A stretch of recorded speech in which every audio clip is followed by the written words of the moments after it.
Welcome to the Stratcom podcast series. I'm Omar Kablan. I'm a presenter at TRT World. I host a show called Double Check. Today we'll be talking about communications, strategy, and the media.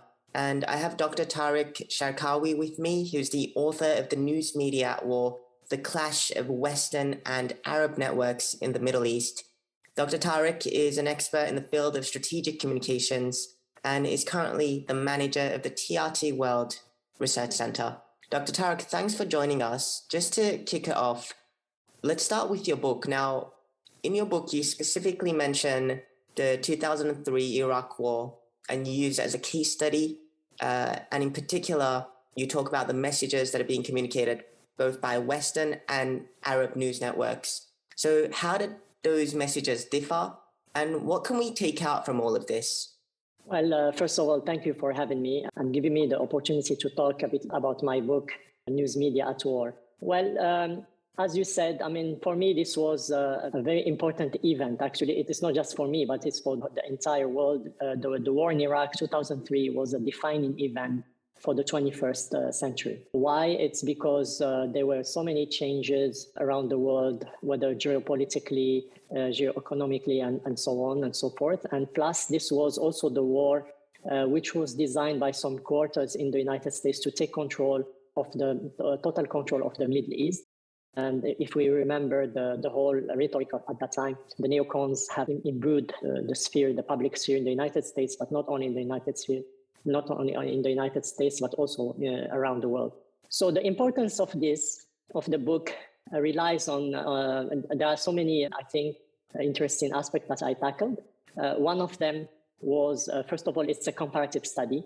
So I chose CNN International as a representative of the Western media, primarily American media. Why is this choice? Is because CNN International at that time was the first, it was the pioneer. 10 years before the 2003 war in Iraq, it was predominant. The coverage was predominantly provided by CNN in the other war in Iraq, the 1991 war in Iraq. So it was a dominant satellite broadcaster. It was dominant in the United States, but also it was dominant overseas. And the second, the challenger that I put was Al Jazeera Arabic. So Al Jazeera Arabic, of course, at that time, was well known in the Arab world, in the Middle East, but it was not that important overseas. I think it gained importance afterwards, after this war and other coverages, but started to make some waves and it started to make something. So the bulk of the study and the importance of the study was how both these networks, one coming from a predominantly American point of view, American perspective, and the other one was Al Jazeera, which conveyed a Middle Eastern perspective. The clash of both frames was very, very important because it's not just about stories or about the way how they kind of frame those stories. It's because also there is a background. There's a background ideologically. There is a background in the way how the news is made.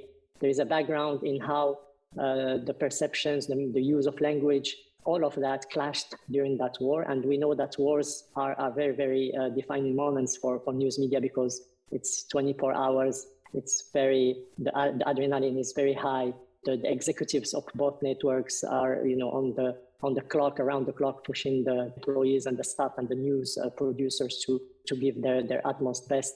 So that was the climate in which I issued that book. So when we talk about those particular television networks, what can we say about the way they projected or the messages they proposed, especially to large audiences? So when we talk about Al Jazeera versus CNN in the coverage of that war, when we have a clash of the messages being proposed, how did that impact what's happening on the ground? Well, let me start by just outlining some of the differences so that our audience can a little bit relate to what we are saying, and it's not just an abstract. So, for example, when CNN framed the first wave of massive bombardment of Baghdad, the main title that was used was Shock and Awe. So Shock and Awe is like basically it's like a spectacle. It's like you are going to assist to some, panoramic or spectacular media event. Well, in fact, it was a bombardment where many, maybe thousands of people have perished that night. Al Jazeera chose a different title, which was Baghdad is Burning. So you can see already from the title how, both frameworks are approaching the same event. Then you have, for example, the CNN network would be saying something like forces of liberation to frame how the American forces are there. Al Jazeera would say these are forces of occupation. And so on and so forth. So you can see already that there is a very distinctive and very different way of putting the televisual frames of that conflict. And I can say also that the impact was massive because a lot of the strategic communication people behind the White House who are actually conveying some of the messaging coming from the top were very annoyed by the kind of coverage offered by Al Jazeera. It was completely contradicting their point of view, their perspective. The way they wanted to present their war effort was that it's a liberation, it's about the spreading of democracy. Al Jazeera was showing an ugly, very different face of the war, actually very realistic face of the war. And they suffered for that because many people may have forgotten, but Al Jazeera lost one of their correspondents on that war by shelling from the US, in spite of the fact that they were based in a hotel and the location, there was the bombardment of the Hotel Palestine, in which also other correspondents have perished that night. And there were also some correspondence and equipment and headquarters of Al Jazeera that was bombarded in spite of the geolocation being provided to the US forces. So the impact was about shaping the hearts and minds.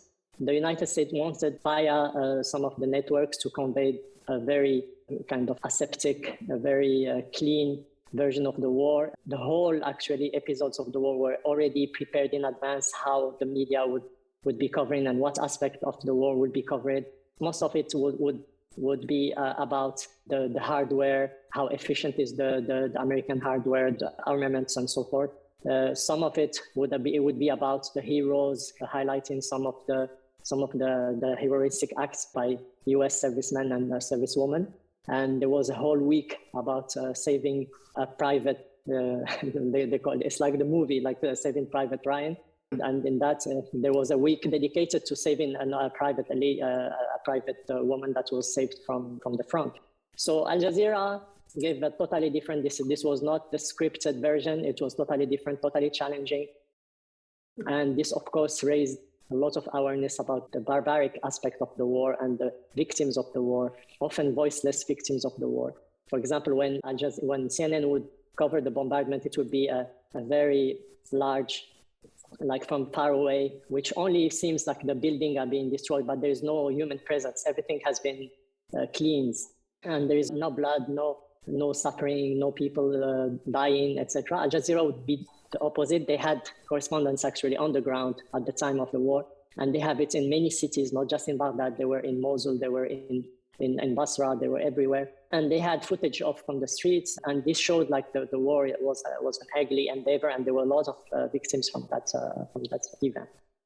So yes, there were effects and there were consequences. Some of them were political, some of them were media-wise, because a lot of people lost confidence actually in CNN on that as well, because most of its coverage was from the studios, and they had like most of their sources would be former officials of the Pentagon. Fortunately, it turned out that these people who were there were not like independent analysts. They were after the war, a scandal emerged in which a lot of these military people were actually still on the payroll of the Pentagon under a PR program prepared by the Pentagon. Al Jazeera, on the other hand, would have more correspondence on the ground. They would have more footage. Some of it was very gore and very bloody. And people had a better sense about how the war was unfolding if they follow Al Jazeera. So there was political effects because people were also kind of very angry about this war because it was initially put forward because of very erroneous reasons. There was the rationale for the war was fake. There was no weapons of mass destruction. The Iraqi regime had no links with Al-Qaeda. All of that, all the case for war was fake. And plus the consequences on the ground were very, very bad. The American side portrayed the war as it would be like a piece of cake and people would be welcoming the liberating forces. This was not the case. Al Jazeera showed that. So ultimately, of course, the war was very fast. It was like 3 weeks of major battles because, of course, Iraq was never a match for a superpower like the United States. But what is important in these coverages is that it shows a lot of things that are behind, like the way how the dominant ideologies and the way how dominant news networks and news framings are unfolding in such circumstances. And today, you explain some of those approaches and differences in the coverage of the Iraq war.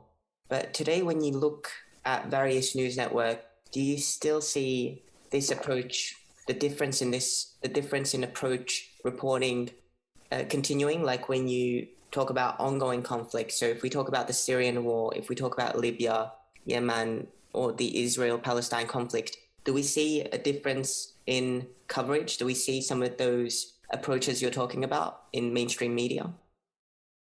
Yes, we do see a lot of that still happening. But I think we have to differentiate between wars in which the United States is primarily involved. Like the Iraq war, the United States was itself involved, and its troops, its servicewomen and men were on the ground fighting a war, a major war. So that changes because the US networks, they might be very independent in many aspects, but when it comes to a war in which their nation is involved, then we see a lot of patriotism, a lot of gung-ho attitude, cheerleading, things that would not be tolerated and would never be classified under journalism any other shape or form. But under that circumstances, we see these kind of things happening. But if we take other conflicts, like for example, the Syrian conflict, the Libyan conflict, because the United States is not directly involved, so there is some, in general, kind of, like these networks ignore. They have only few snippets here and there. It's not like a major news item for them. But we have seen Al Jazeera, for example, covering, and other networks. I'm not just talking about Al Jazeera, because since the 2003, there have been a major major establishment of different networks from nations in English and other languages. So the sphere is contested. It's no longer a one-way highway for like only Western or European views of certain conflicts, as it was the case before. So the domain is more challenged nowadays, and plus with the social media, the rise of social media also, things are very different, because we have now also the rise of the concept of the citizen journalist, mm-hmm. or citizen journalism, in which people are providing their own footage, their own explanation. You have a lot more people having their opinions. So things are different than let's say 20 years ago, but there is still a difference, a big difference about how these representations are taking place. And, is this the case for, of course, recently we saw the chaotic US withdrawal from Afghanistan. Did you analyze the same approach within the US media for that particular example? Oh, yes, that's a very good case that you brought. I think the United States, for so long, they have been, especially the news media there, they have been just having one way of representation is, at first it was we are winning, we won, and then, there's an insurgency, and then there is a surge, and then, we're going to fight and we're going to prevail. But at the end, 20 years later, the things were not going that direction. So the news media adopted a different narrative. It's a narrative about, about other things, like deflecting responsibilities, not talking about what the US has done in terms of atrocities in Afghanistan or its allies there. There was no mention of that. It's just like, if you see that episode, it's like there is no episodes before. It's like this is taken out of context. And we only see, the United States, they decided to leave because they have nothing else to do here. And these people, now we are focusing about people wanting to leave. It's a humanitarian approach. It's more like, how can we do to help these people to leave? So the situation is so bad for them, etc. So they deflected from their responsibilities and taking any responsibilities for the mess that is unfolding. Plus, they were mostly caring about their own troops and own nationals, and they didn't care about the mess that would be left afterwards. So other news networks have had a different framing for the situation. Also, if we talk about Al Jazeera was talking to everybody. They were having interviews with the Taliban, interviews with other people on the ground, and trying to see how the situation can get better, who is responsible for this, how can things move forward. So these questions were rarely tackled, on CNN or other networks like-minded networks. Some of them were just they were confused, because for so long, the war on terror for them was, we won, we prevailed. the terrorists are no longer there, but how can you explain 20 years later that you are actually withdrawing from a country and you didn't achieve anything of your goals there? So yeah, maybe one or two objectives, but they were mostly tactical, nothing strategic. So of course, the importance of news and representation is very, very important because it has an impact on the nation branding. It's, for example, if you take the United States, the brand of the US has been dented in the past, 20 years or so, since the Bush administration started this never-ending wars in the Middle East and Central Asia and so on. And now, they are trying to get out from this situation and communicate, but there's the communication, and we are talking about messaging. I mean, what message is provided to the world? I mean, Biden is trying to shape a new narrative, but it's not sticking. It's still, there's a big differences even within the United States, and there are divergences in opinions and point of views. And it's deep, it's running deep, it's even within the elites. And it's a big mess. This is why things, can go to be under like Trump, a new Trump administration, perhaps in 2 years' time. So from the other side, I think there is more, as I said, there is more diversity. There are more networks now than in the past. We have seen a lot of global South networks, whether Chinese, whether from Turkey, whether from Russia, whether from other nations. The South Africans, the Brazilians. You have new networks, and they have like news networks, and they are 24/7 as well. And they also have different languages, and sometimes a lot of them have an English speaking network. So there is a huge competition, and it's very difficult nowadays to frame something in one way and have this frame be the dominant frame, and everybody follows, as it was the case if we move 30 years ago to the 1991 Gulf War led by the United States, everything said by CNN was taken face value. And it was very difficult for anybody to challenge. It was just you just take it. And because CNN was the only broadcaster present in Baghdad, and they had the upper hand on what to say, how to say, what are the messaging from the United States administration would come, loud and clear. And any other counter narrative would never stick, would never have any chance, whether from the people who are against the war or people who are neutral or people who are critical of certain aspects of the war. Nothing like that would appear. But nowadays it's different. But there is another challenge, which is having an overloaded environment, because there are so many voices and so many things being said by different protagonists that it amounts to a kind of noise where it's very difficult to distinguish the voices. The noise is prevalent. So now the challenge is in how to fine tune the environment and get the information that is truthful, that is accurate, and get it on time. Now is a different type of challenge. And Dr. Tarek, can you also talk about, of course, you were mentioning that these days it's so difficult to have that dominant perspective pushed out across a vast audience. Can you also talk about the importance of social media, which is where many of us now get updates about these types of conflicts, about various news from around the world, how public opinion is shaped on social media? Can you talk about some of the challenges or the impact that's had on these types of conflicts? Well, I can say that in the beginning there were so many promises that social media is going to revolutionize the world of information, and that people would have a voice and they would have a direct impact on how information is communicated and the impact this information would create. And for example, the Arab Spring in the beginning, in the 2010, 2011, everybody, especially 2011 onwards, everybody was full of praise about the social media and how it could mobilize all these forces in the street and how it could have such an impact against dictators in the region. But I think that euphoria is gone, because I think also a lot of forces around the world and a lot of dictatorships have equipped themselves also with armies of we call them electronic armies, who are there to actually prevent the information from being shared, hassle and kind of harass journalists or opinion leaders or people who have different perspectives. There's a lot of censorship.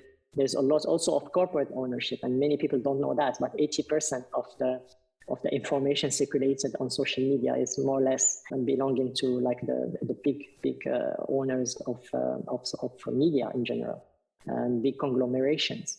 And this is why sometimes social media is about sharing. And you see a lot of shares of actually mainstream pieces in the media. So I don't think the social media is offering like a silver bullet for all the problems and, kind of giving access or making the things much better. But they have improved a bit the situation in the sense that you can always get some news or information from like conflict zones where there is a lot of people, there's a lot of censorship going on.